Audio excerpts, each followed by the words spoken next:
Good morning. आज हम लोग को पढ़ना है पिछड़े बालकों की रोकथाम के कुछ सुझाव। पिछली कक्षाओं में हम लोग पिछड़े बालकों के बारे में पढ़ चुके हैं कि पिछड़ा बालक कौन होता है, उनकी क्या विशेषताएं होती हैं तथा पिछड़े बालकों को कैसे पहचाना जा सकता है। तो आज आइए हम लोग पढ़ेंगे कि इन पिछड़े बालकों की रोकथाम के लिए किन किन सुझावों का इस्तेमाल करके हम लोग ऐसे बालकों की समस्याओं को दूर कर सकते हैं। जैसे इसमें फर्स्ट बताया है कि इनके शारीरिक दोषों और रोगों का उपचार जितना शीघ्र हो उतना शीघ्र किया जाना चाहिए। इसमें बताया गया है कि अगर पिछड़े बालक के साथ कोई शारीरिक समस्या होती है, क्योंकि ये बालक पिछड़े होते हैं हर क्षेत्र में, तो इनका स्वास्थ्य भी बहुत सही नहीं रहता है। इनको हमेशा कुछ न कुछ शारीरिक समस्या बनी रहती है। तो माता पिता या विद्यालय के लोगों को अगर ऐसी कोई भी समस्या तुरंत दिख जाती है तो वे तुरंत ऐसे शारीरिक दोषों का या रोगों का उपचार शीघ्र कर दें, जिससे बच्चे के साथ जो पिछड़ापन वाली समस्या है उसको कुछ हद तक दूर किया जा सकता है।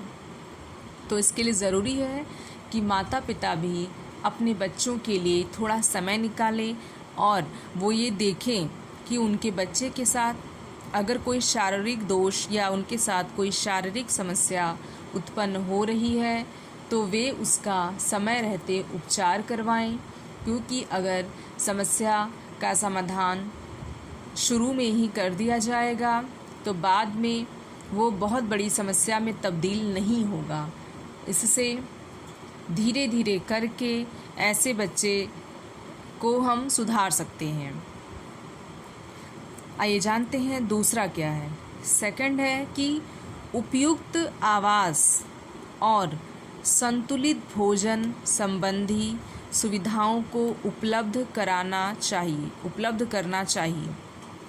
उपयुक्त आवास उपयुक्त इसलिए बोला गया है क्योंकि बच्चे के दिमाग पे उसके घर के माहौल का भी कुछ सकारात्मक या नकारात्मक प्रभाव पड़ता है। अगर वो जहाँ रहता है उस घर का माहौल ठीक नहीं है, बहुत शोर शराबा है, माता पिता हर समय आपस में लड़ाई झगड़ा करते हैं, गाली गलौज करते हैं, तो ऐसे बच्चे शारीरिक रूप से और ज़्यादा बीमार हो जाते हैं तथा मानसिक रूप से भी बहुत तनाव में रहते हैं, जिससे इनके अंदर पिछड़ापन व्याप्त हो जाता है। तो इसके लिए माता पिता को चाहिए कि वे घर का माहौल या घर का वातावरण हमेशा शांतिमय रखें, बच्चों के साथ टाइम बिताएं, घुल मिल के बात करें, उनकी भावनाओं को समझें। और इसमें दूसरा बताया है संतुलित भोजन, क्योंकि भोजन ही ऐसी चीज़ है जिससे शरीर का विकास होता है। तो शरीर के अच्छे विकास के लिए ज़रूरी है कि बच्चे को केवल भोजन ना दिया जाए बल्कि संतुलित भोजन दिया जाए। उसके शरीर के लिए पौष्टिक तत्वों की कितनी मात्रा ज़रूरी है, इसकी पूरी जानकारी घर वालों को होनी चाहिए, या अगर उनको ऐसी कोई जानकारी नहीं है तो वे चिकित्सक से परामर्श ले सकते हैं, वे डाइटिशियन से भी बात कर सकते हैं, जिससे उनको ये जानकारी हो जाएगी कि बच्चे को किस एज में कितने मात्रा में पौष्टिक तत्वों की आवश्यकता पड़ती है। तो उपयुक्त आवास और संतुलित भोजन देकर ऐसे बच्चों के पिछड़ेपन को कम किया जा सकता है।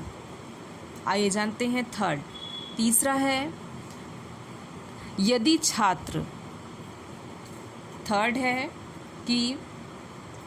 छात्र निर्धन परिवारों से है तो उनकी निःशुल्क शिक्षा का प्रबंध होना चाहिए। कहा जाता है कि जो पिछड़े बच्चे होते हैं वो पिछड़े इसलिए भी रह जाते हैं क्योंकि अगर वो गरीब घर से हैं, वो निर्धन परिवार से हैं, तो घर वाले की इतनी हैसियत या इतनी आर्थिक स्थिति मजबूत नहीं होती है कि बच्चे को वो विद्यालय में प्रवेश दिला के उसको शिक्षित करें। तो इसके लिए यह विद्यालय प्रशासन को चाहिए कि अपने विद्यालय में वो कुछ ऐसे नियम बनाए जिससे कि वहाँ पे पढ़ने वाले निर्धन घर के जो बच्चे हैं उनकी जो शिक्षा हो वो निःशुल्क हो, उससे कोई पैसा ना लिया जाए, जिससे ऐसे जो पिछड़े बच्चे हैं इनकी पढ़ाई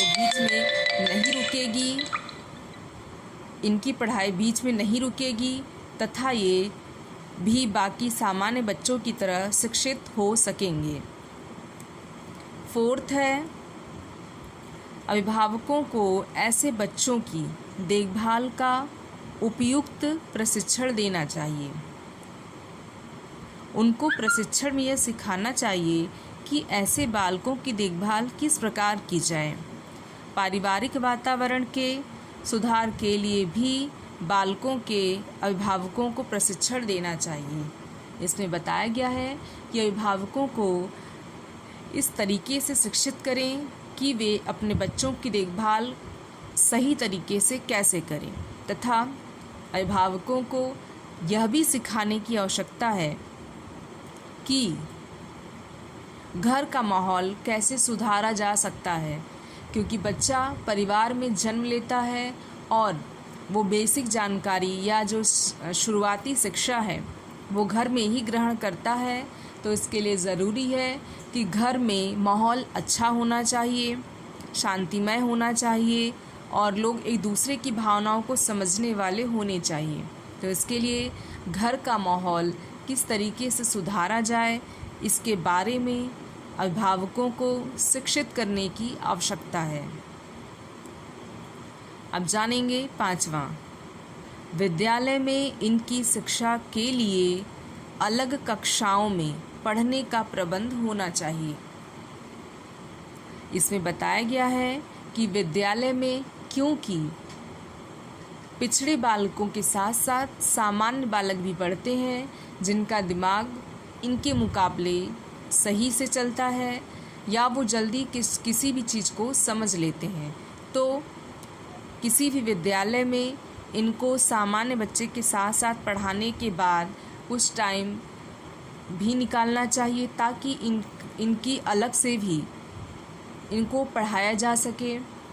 जो अध्यापक है वो इनके लिए कुछ एक्स्ट्रा टाइम निकाले ताकि ऐसे बच्चों के ऊपर सामान्य बच्चों के मुकाबले ज़्यादा ध्यान दिया जा सके, क्योंकि सामान्य बच्चा इस योग्य है कि वह चीज़ों को 1 या 2 बार में समझ लेता है। लेकिन इन पिछड़े बालकों के साथ समस्या ये आती है कि ये किसी भी चीज़ को जल्दी समझने के योग्य नहीं होते हैं। तो इसके लिए ज़रूरी है कि इनके लिए विद्यालय में अलग से कक्षाएं भी चलाई जाएं, जिसको हम एक्स्ट्रा क्लास कह सकते हैं। अगर अलग से कक्षाएं चलाएंगे तो इनकी जो मानसिक स्थिति है उसको कुछ हद तक सुधारा जा सकता है। तो इसके लिए ज़रूरी है कि टीचर इनके ऊपर ज़्यादा ध्यान दे और इनके लिए ज़्यादा टाइम भी निकाले और विद्यालय में इनके पढ़ाने के लिए अलग से कक्षाओं का प्रबंध भी करे। फिर 6 है,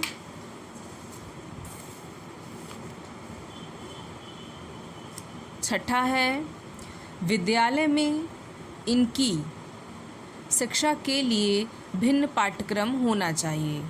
इसमें बताया गया है कि विद्यालय में जो पाठ्यक्रम सामान्य बच्चे के लिए है वो पाठ्यक्रम इन बच्चों के लिए नहीं होना चाहिए, बल्कि ऐसे पिछड़े बालकों के लिए पाठ्यक्रम थोड़ा आसान होना चाहिए और इनके हिसाब से होना चाहिए, ताकि जो पिछड़े बच्चे हैं वे इन पाठ्यक्रमों में रुचि दिखाएं और सिलेबस अगर थोड़ा हल्का होगा तो इनको समझने में भी आसानी होगी और ये अपने पढ़ाई की तरफ अधिक ध्यान दे पाएंगे। तो इसीलिए ये ज़रूरी है कि पाठ्यक्रम को इनके दिमाग के हिसाब से थोड़ा सा इजी बनाया जाए उन सामान्य बच्चों के मुकाबले। 7th है, विद्यालय में इनके शैक्षिक निर्देशन का प्रबंध हो। जिस भी विद्यालय में ऐसे पिछड़े बच्चे पढ़ते हैं, इनको समय समय पे शिक्षा से संबंधित निर्देशन भी दिया जाना चाहिए, क्योंकि अगर ये बच्चे मार्ग से भटक जा रहे हैं तो इनको कोई न कोई मार्ग दिखाने वाला व्यक्ति होना चाहिए। तो इसीलिए विद्यालय में अगर सामान्य बच्चों के साथ साथ ऐसे पिछड़े बच्चे भी कक्षा में पढ़ते हैं तो वहाँ के विद्यालय प्रशासन की ये जिम्मेदारी है कि वे ऐसे विद्यालय में शैक्षिक निर्देशन की भी व्यवस्था करें। किसी विशेषज्ञ को भी वो रख सकते हैं जो कि समय समय पर शिक्षा से संबंधित जो भी समस्याएं इन पिछड़े बालकों के साथ आती है वे उसका निराकरण कर सकें। तो इसके लिए ज़रूरी है कि विद्यालय में इसकी व्यवस्था पहले से ही हो, तभी ऐसा संभव हो सकता है। फिर लास्ट हम लोग पढ़ेंगे 8वां है कि समय समय पर इनकी उपस्थिति का विद्यालय में निरीक्षण करते रहना चाहिए। इनकी उपस्थिति, क्योंकि ये पिछड़े बच्चे हैं, इनका पढ़ाई में मन कम लगता है, इनके दोस्त भी बहुत ज़्यादा नहीं होते हैं। अक्सर ऐसे बच्चे अनुशासन को तोड़ने वाले होते हैं। तो विद्यालय प्रशासन को समय समय पर ये ध्यान देना चाहिए, उनको 2-2 बार उपस्थिति दर्ज करानी चाहिए कि बच्चा विद्यालय में है या मौका मिलते ही बच्चा विद्यालय से भाग गया। तो ये क्लास टीचर या कक्षा की जो अध्यापिका है उनकी जिम्मेदारी है कि वो चेक करती रहें कि ये बच्चा विद्यालय में है या नहीं, और घर पे भी अभिभावकों से फ़ोन करके पता करती रहें। जब बच्चा विद्यालय ना आए, एब्सेंट रहे, तो अभिभावकों को फ़ोन करके ये पता करती रहें कि आज उन्होंने बच्चे को विद्यालय भेजा है या नहीं, क्योंकि कभी कभी ऐसे बच्चे घर से तो निकल जाते हैं विद्यालय के लिए, लेकिन विद्यालय नहीं पहुंचते। तो इन सभी रोकथामों या सुझावों पर अगर हम विचार करेंगे तो कुछ हद तक इन पिछड़े बालकों में थोड़ा सुधार किया जा सकता है, लेकिन इसके लिए शिक्षकों को तथा अभिभावकों को मिल के कार्य करने की आवश्यकता है, क्योंकि अगर दोनों मिल के कार्य करेंगे तो ऐसे बच्चों में सुधार किया जा सकता है। लेकिन ऐसे बच्चों को मारना पीटना नहीं है, बहुत प्यार से समझाना है ताकि वो तुरंत समझ सकें।